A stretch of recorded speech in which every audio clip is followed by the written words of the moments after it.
Las dudas sobre la muerte del jefe del grupo Wagner siguen en pie a pesar de que la prensa rusa y el gobierno de ese país hablan de un accidente aéreo. Para profundizar sobre este tema que ya contactamos con el politólogo, analista internacional, periodista Claudio Fantini. Claudio, ¿cómo estás? Buenas noches.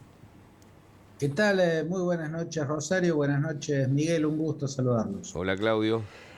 Obviamente siguen las dudas sobre la mesa sobre si pudo haber sido un accidente la caída del avión en que murió el líder del grupo Wagner, Claudio. ¿Es así?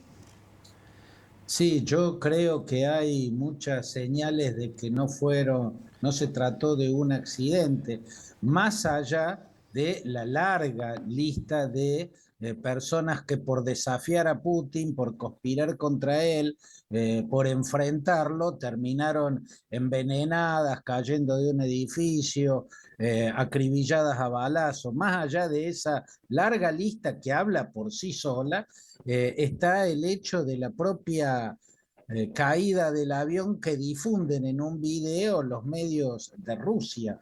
Lo que se ve ahí no es un avión que parezca cayendo por un accidente, porque se le descompuso el motor.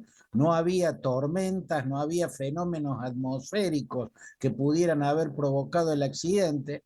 Eso por un lado, y luego porque fuselaje, alas y tren de aterrizaje están esparcidos en un radio tan extenso que eso no corresponde con la caída de un avión que está entero, o sea, corresponde a una explosión en pleno vuelo. Si hubiera caído entero, los restos del avión estarían esparcidos en un radio mucho más estrecho. ¿No? ¿Se entiende? O sea, el avión empieza a despedazarse en vuelo y eso es lo que parece revelar la posibilidad de una explosión que puede haber sido el impacto de un misil aire-aire, un misil tierra-aire o una bomba colocada dentro del fuselaje. Eso creo yo que es en cuanto a lo material que hay en el escenario del acontecimiento. Por otro lado está lo de la larga lista a la que hacía mención. Prigozhin había incursionado en un desafío al poder presidencial, había afectado negativamente la imagen del poder de Vladimir Putin y bueno, en la historia de las últimas 2 décadas, un poco más, si se quiere, está claro cómo terminan quienes asumen esas actitudes frente al jefe del Kremlin. Te escucho y uno se pregunta, ¿no, Claudio? ¿Por qué Vladimir Putin pudo haber promovido este asesinato cuando iba a ser el principal sospechoso? Porque priorizó, o una posibilidad, Miguel, es porque priorizó la imagen de su poder, cuidar la imagen de su poder, priorizó dejar fuertemente implantado el mensaje de lo que les ocurre a aquellos que desafían su poder, priorizó más eso que no dejar ante el mundo y ante los propios rusos la certeza ya total de que se trata de un asesino serial, porque con semejante lista de personas eliminadas por haberlo desafiado, ya se trata de un asesino serial. Si hubiera privilegiado no dejar la imagen o no confirmar que se trata de un asesino serial, hubiese seguido vivo Yevgeny Prigozhin, pero la prioridad de Putin es el mensaje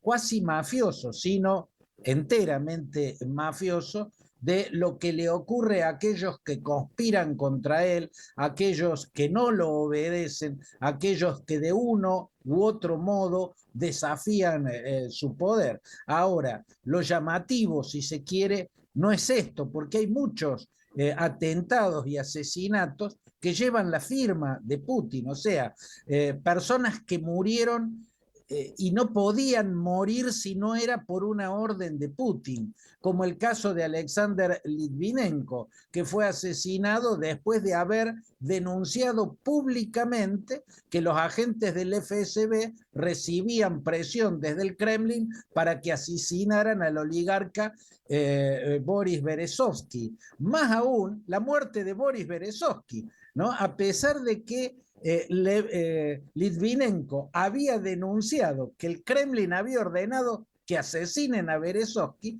lo asesinaron. O sea, se suponía que la revelación de Litvinenko no podía costarle la vida ni a Litvinenko ni a Berezovsky, porque entonces era seguro que el autor era Putin. Y sin embargo, los dos fueron asesinados. O el mismo caso de Alexei Navalny, cuando fue envenenado en Siberia. Era claramente el archienemigo de Vladimir Putin, públicamente, era quien había denunciado la corrupción del gobierno de Putin y el enriquecimiento del líder ruso. Y sin embargo, lo mismo fue envenenado, le inyectaron o le hicieron beber Novichok, ese agente químico que casi lo mata en un vuelo regresando a Moscú desde Siberia, ¿no? Por un lado eso, yo creo que el error en todo caso de eso, lo que a mí me llama la atención, no es que Putin elimine a un adversario, a alguien que lo haya desafiado. Lo llamativo para mí es los errores que cometió en esto, porque le pueden implicar levantamientos y nuevas rebeliones. Por ejemplo, el error de haberse comprometido cuando se pactó la vuelta en U de la caravana que marchaba del grupo Wagner hacia Moscú, cuando Lukashenko, el presidente de Bielorrusia, le lleva el ultimátum a Prigozhin y acuerda a Prigozhin pegar la vuelta, regresar a los cuarteles en Ucrania, ahí Putin se compromete a no tomar represalias contra el grupo Wagner. Bueno, en ese avión iba toda la cúpula del grupo Wagner. Los 9 el tripulante y los 9 personas que viajaban en esa nave, todos eran la cúpula del grupo Wagner. ¿Quién va a creer en Putin ahora en Rusia después que se comprometió públicamente a que no habría represalias por la rebelión de Wagner y luego mató a todos los miembros de la cúpula de Wagner? Segundo, haber dicho ahora, cuando dio el sentido pésame a la familia de Prigozhin, que Prigozhin era un héroe de Rusia. Usó ese término, dijo que Prigozhin había cometido muchos errores, pero que era un héroe de Rusia. ¿Cómo se entiende que asesine a un héroe de Rusia? ¿Cómo tratar a un presidente que elimina a un héroe de Rusia, a alguien que él mismo calificó como héroe de Rusia?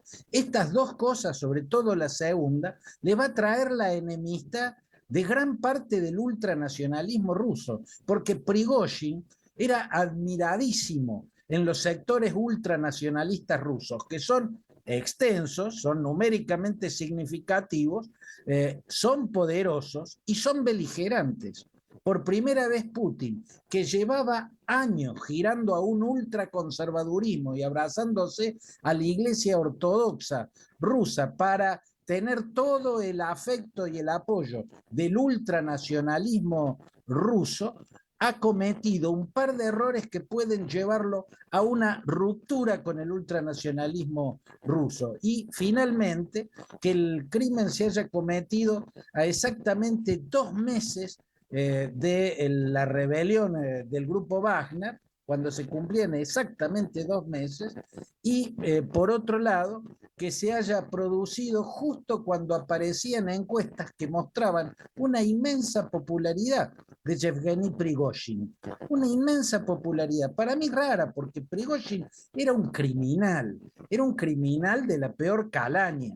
¿no? Era un mercenario y el dueño de un ejército mercenario, ¿no? Pero más allá de eso, la verdad es que las encuestas le daban un gran apoyo popular, muestra que en sectores muy amplios de la sociedad rusa le tienen o despertaba una inmensa antipatía. Por ende, su muerte, además de ser un claro mensaje a todos aquellos que pueden tener en algún momento la idea de desafiar a Putin, de conspirar contra él, además de eso, es también a simple vista, o puede ser considerado, una jugada para eliminar a alguien que, a pesar de ser un héroe de Rusia, debía ser eliminado por el jefe del Kremlin, porque le preocupaba que lo venciera en una próxima elección o le preocupara que siguiera creciendo en el aprecio de la gente. Por ende, son demasiadas señales que lo dejan a la sombra de Prigozhin. Y esa sombra bajo la cual quedó Vladimir Putin es una sombra muy oscura, Miguel. Gracias, Claudio. Te mandamos un abrazo. Buena semana. Abrazo grande, Miguel. Abrazo, Rosario. Hasta cualquier momento. Abrazo, Claudio.